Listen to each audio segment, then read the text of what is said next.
This is a National Diaper Bank Network Minute.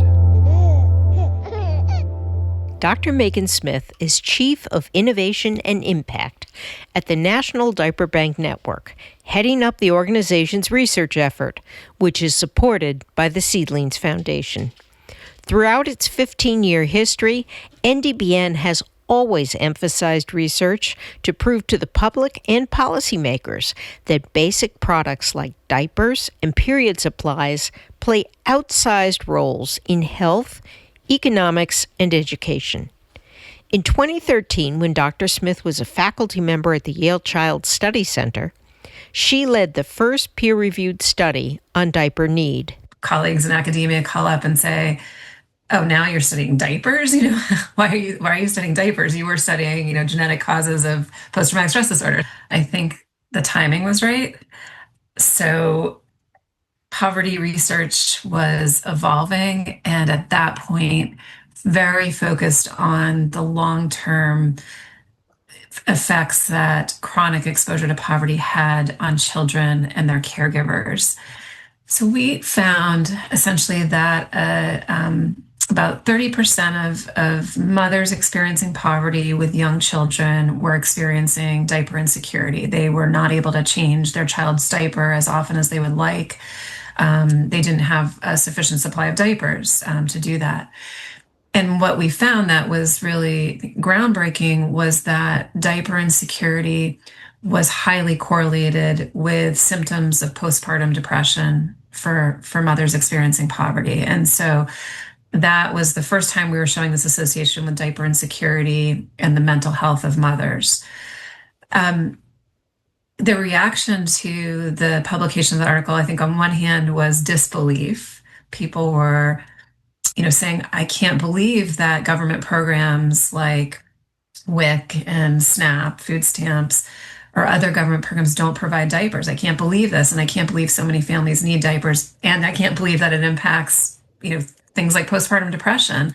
That first study was also an eye-opener for policymakers. It led to a call from the White House, actually, the Domestic Policy Council, saying, we read your article and we think we have a solution. And it was really solutions at that time not focused on the social forces that impact diaper insecurity, but it was really focused on the solutions of getting diapers to those most in need, really important solutions about warehousing and logistics of trucking and shipping that are involved in getting diapers out to communities. So that led to a longer term partnership with the presidential administration at the time on trying to get access to diapers, improved across the country. And I also recall that state legislators in many places picked up on the study and started introducing legislation to increase access to diapers. That is correct. And I think it's even, it started happening then in terms of the diaper tax, reducing tax on diapers. And it's continued now, even in the last couple of years, where we're seeing states actually cover diapers under their Medicaid programs. We have two states that are doing that, Delaware and Tennessee, and then we're seeing many more states propose that kind of coverage. So it's definitely the trajectory in terms of states, state proposals and federal proposals to address diaper insecurity really, skyrocketed from that publication. Basic needs research continues to explore how simple products can lead to big change. Dr. Smith describes the Super Bundles project in Vermont, which will study how interventions like mental health support, diapers, cash, and baby bonds work together. And particularly, we're looking at the super determinants of maternal health, and we're addressing them in a packaged solution. So right now we're working in the state of Vermont with the Office of the Treasurer, and we are combining diaper distribution, cash, so direct cash, a maternal mental health program called the Moms Partnership, and baby bonds. And baby bonds is the idea of providing a certain amount, could be $500, could be $1,800, a certain amount of money upfront to a baby when they're born. And that money will be invested by the state, and by the time the baby turns 18, can be used to start a business, buy a home, pay for education. And that is a wealth building strategy. So we're really combining basic material needs that families need immediately, meeting their immediate needs with the cash, with addressing the mental health of mothers that we know is so critical with this long-term wealth building opportunity. So again, it's an example of where we're infusing these basic material needs into the larger programming efforts and policy efforts around economic mobility and wealth building. So we're very excited about the super bundle that will start late 2026, early 2027, and we're eager to do that work with other states as well. Talk a little about the importance of addressing maternal health. So we're particularly focused on maternal health. We have extraordinary and disheartening and maddening disparities in maternal health in our country. It is at a critical level where we see Black women dying 3 times more often than white women in childbirth. And we know that there are some causes that are within the 4 walls of hospitals and health systems, but we also know that there's huge social causes. And we see disparities in race, ethnicity, and in income. And so we know, for example, women on Medicaid are much more likely to have severe maternal morbidity and experience mortality. We know that maternal mental health is the #1 driver of maternal mortality in our country, and that's depression, trauma, death by suicide, addiction. So the more that we can have address and find solutions that tie basic material needs into maternal mental health, we see that as a really critical component to addressing maternal health in our country. The collaboration with the state of Vermont is one illustration of how researchers at NDBN are forging partnerships. So an example of this is where we have a partnership with the Urban Institute. And one of the first products to come out of this partnership, and the Urban Institute is a bipartisan, data and research group. One of the first products to come out of this partnership is the Diaper Insecurity Dashboard, which is a national examination using our data that we get annually and quarterly from our members about where they're distributing diapers and period products and how many they're distributing. So this Diaper Insecurity Dashboard combines our data with publicly available data on things like health and poverty and economic opportunity, and then some proprietary data that Urban Institute has access to actually get the number of diapers, for example, that it would take in the state of Arizona and certain counties in Arizona, or in all the counties in Arizona, specifically how many diapers it would take to meet the diaper gap, to bridge the diaper gap, to close the diaper gap in your county or in your state. And so the Diaper Insecurity Dashboard is really the first of its kind, but it's telling us exactly how many diapers, how many period products we need in certain geographies. And then the other piece is really working to prove impact. Mm-hmm. We want to be able to show that our members are having an impact on their communities, on families, on the clients, and that kind of impact we're able to quantify in terms of the outcomes. What does it mean for the health of families? What does it mean for their clients' ability to go to school and go to work? And really, what does it mean for the government? Ultimately, the provision of period products and diapers are saving the government money. It's saving them, healthcare expenditures, and it's saving employers money because people are able to go to work and, get a job and keep a job. And you've already shown that diaper banks are saving money in the healthcare system and the workplace, right? Exactly. The study was led by Dr. Kelly Massengale, National Diaper Bank Network's Director of Research and Statistics, and Lynn Comer, and it was in partnership with our members across the country and our economic partners at the University of Connecticut, who are economists. The study showed that really for every dollar spent on the distribution of diapers through diaper banks, there was a $2 savings. And that savings was realized, the bulk of the savings was realized actually on the employer side, mm-hmm. Back to, employment and work. And so it was reductions in lost productivity, increases in employment. And then the other savings were shown on the healthcare side in terms of reduced expenditures for pediatric emergency department visits or maternal mental health emergency department visits. You mentioned peer reviewed. Almost everything you do is peer reviewed. Can you explain for the average listener what that means? Why it is more than just an advocacy group saying, yeah, fund our thing? Peer reviewed is, in the research community, often considered to be, the gold standard of research evidence. And it means that it's not just, me, Megan, sitting every day at my computer, putting out, bullet points, putting out articles using my data, using data from National Diaper Bank Network, but it's having a community of scientists, some in your field and some in completely different fields, that look at your work and evaluate it independently and critically. Looking at your methodology, did you use solid methods? Did you use the best available methods that we know in the current literature? Were you fair in terms of the conclusions you drew? Were you over exaggerating them? Were you not saying enough? So it's really that critical eye that looks at your work and then says, yes, this meets a standard of scientific evidence, and we are going to publish that in a journal that is available to scientists and policymakers and the public.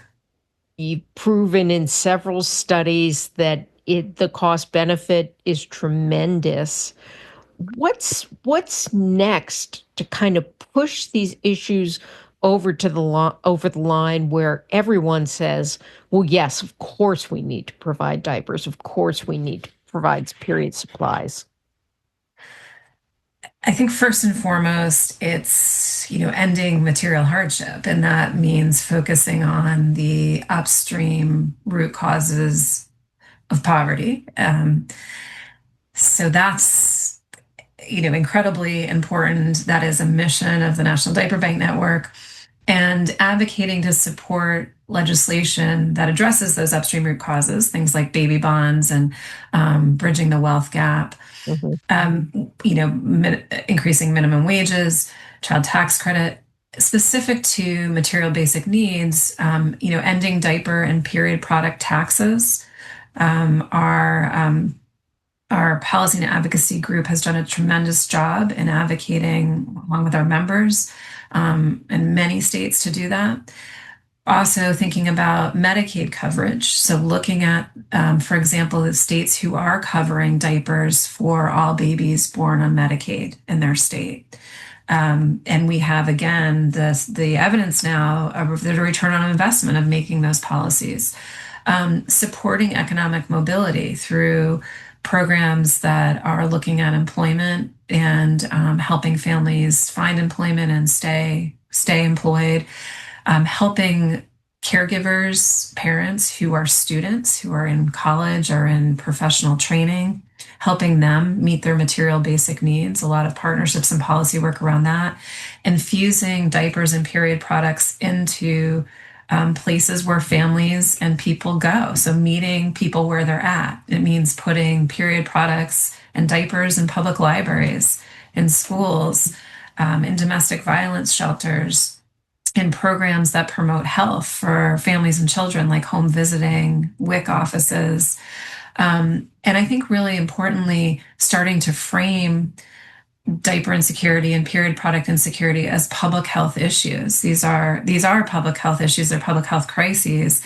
And I would say finally really strengthening the network. So building the capacity of basic needs banks across the country to serve more people and families and, be able to respond in the case of disasters. In addition to doing groundbreaking research itself, NDBN is forming partnerships to create more opportunities for investigation and to make sure that research findings drive policy and practice.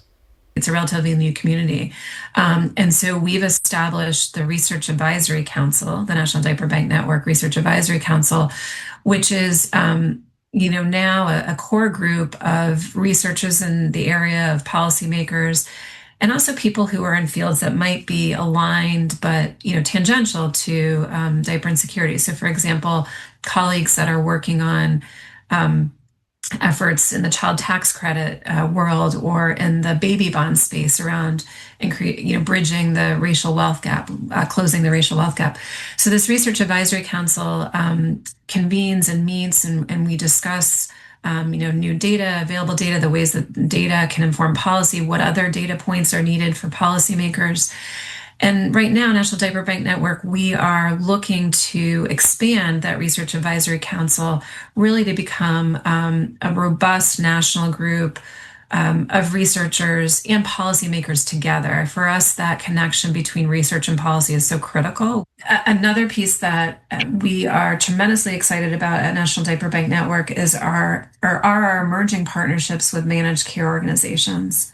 And we are engaging in partnerships with a few managed care organizations to look at, again, those impacts along with our members of distributing basic material needs in communities and looking specifically at the health impacts and being able to look at data specific to maternal mental health, specific to child health. So those partnerships are really something that we see evolving on the research and policy side in the next few years.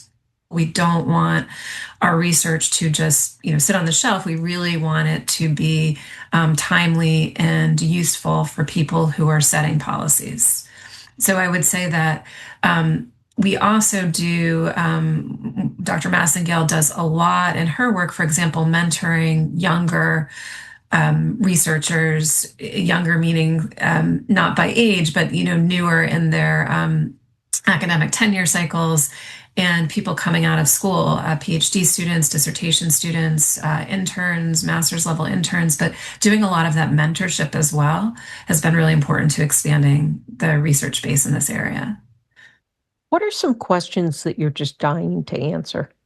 Well, I think the one on period products is a big one. What really quantifying when you put period products in schools, when you put period products in public bathrooms,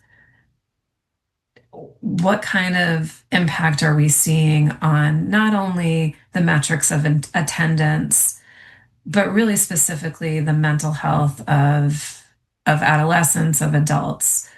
What does the reduction in stress look like? And I think particularly our last Surgeon General in our country talked about this public health crisis of isolation. Mm-hmm. And I think that for me, that's the next level is we know both, diaper insecurity and period product insecurity prevent people from leaving their house. Just to say it simply, like it prevents me from even getting up and going into another room with a baby or with yourself. So I think we have to, the importance of social connections to our health and to our economy, we need more on how diapers and period products help or impede our social connections. That was Dr. Megan Smith, Chief of Innovation and Impact at the National Diaper Bank Network, which is marking 15 years of progress toward eliminating diaper insecurity. To learn more about the important part that research plays in this work, visit nationaldiaperbanknetwork.org.